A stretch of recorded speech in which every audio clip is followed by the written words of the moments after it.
saat kaki-kaki mulai lemah, menginjak dan terinjak pada apa yang membuat kita tegar berdiri, menyiapkan hati, memperbaiki diri, serta mengasah nurani. Percayalah, semua akan berlalu, mengalun dalam ayun menuju keridhaan darinya tentang sebuah lelah yang insya Allah dibingkai dalam lillah. Ketika peluh tersandarkan pada keluh tentang sebuah rasa yang tak terenyuh, meski hati memilih menyingkap jenuh, percayalah, semua akan berlalu dalam hati yang ridho pada ketetapannya, yang menyentuh dengan kepasrahan yang utuh. Katanya, ia tidak akan mengubah nasib kita sebelum kita sendiri yang merubahnya. Dan kini usahamu dalam menyempurnakan takdirmu memang tak semulus imaji dalam hayalmu. Tak mengapa, percayalah, semua akan berlalu hingga suatu masa, entah kini ataukah nanti, kan terhadir bahagia tersebab upaya dalam lelahmu. Semua memang akan berlalu dengan menjadi bahagia ataukah duka, tergantung pada pencapaian dalam melewatinya. Apakah kau tapaki tiap jejaknya, ataukah hanya pandang yang menelusuri jalannya, atau yang berbahaya ketika tak ada usaha dalam mengubah capaianmu? Karena memang semua akan berlalu, seperti halnya hidup kita pun pasti berlalu, hingga aksara meninggalkan nama. Sedang kebaikankah yang kita bawa, ataukah nestapa dalam hisabnya? Kita hidup di tengah banyak orang yang pesimis, mediocre, dan juga banyak orang gagal bertarung dalam kehidupan. Jangan dengarkan kegagalan mereka yang sering mereka ceritakan dengan gaya romantik. Engkau akan mendapat pelajaran. Ketika engkau terpuruk, engkau bisa tahu siapa sahabat-sahabatmu sesungguhnya. Tapi jika engkau berhasil, teman-temanmu akan tahu siapa dirimu sesungguhnya. Simpan keluhmu sebagaimana engkau menyimpan aibmu.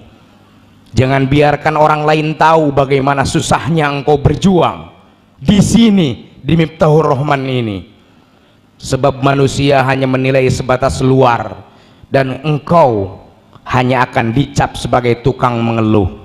Dekap susahmu, tumpahkan dalam sujud-sujud panjangmu. Nanti akan ada pada saatnya kau tunjukkan pada dunia bahwa kau pantas diberi tepuk tangan. Bayangkan orang-orang yang pernah mencela, menolak, meremehkanmu, ketika melihat engkau sukses di masa depan, mereka pasti terkejut dan tidak menyangka ternyata penolakan saja bisa membuatmu hebat. Jadi ketika engkau memiliki ide atas sesuatu dan menjalankannya, jalankan saja. Bertindaklah dari langkah-langkah yang sedikit, tapi punya visi yang jelas. Peradaban besar tak dibangun oleh banyak orang, apalagi semua orang. Peradaban besar hanya dibangun oleh sedikit orang. Seorang pakar bernama Arnold Toynbee menyebutnya orang-orang kecil tersebut karena berbeda dengan orang lain. Cara menjalani hidupnya disebut dengan minoritas kreatif.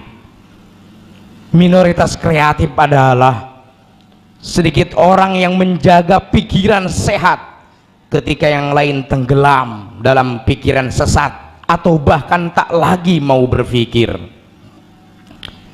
Minoritas kreatif adalah sedikit orang yang tak pernah mau berhenti berjuang untuk yang telah ia yakini ketika yang lain kelelahan, putus asa dan menyerah. Minoritas kreatif adalah sedikit orang yang menempatkan diri sebagai pelaku perbaikan di sekelilingnya ketika yang lain lebih senang jadi penonton. Minoritas kreatif adalah mereka yang dengan segala keterbatasannya berupaya meretas masa depan Miftahur Rahman yang gemilang ketika yang lain senang berpangku tangan. Jangan hanya tertarik dengan apa yang dicapai orang sukses, tertariklah dengan air mata yang mereka keluarkan untuk mencapainya. Dunia lebih menghargai orang yang mau melakukan pekerjaan kecil daripada orang yang hanya memiliki rencana besar. Khusus untuk para alumni yang senior, yang mengaku senior atau diseniorkan orang, aku sampaikan kepada kalian semua, menjadi tua itu mudah karena akan terjadi secara alamiah dan tak perlu perjuangan. Tapi menjadi pribadi yang matang dan dewasa sangatlah sulit karena harus terus diperjuangkan lewat menambah wawasan dan melakukannya secara tulus agar mempunyai keyakinan yang kokoh dan berusaha lebih mampu memberi manfaat untuk orang lain, bukan untuk dirinya atau untuk keluarganya.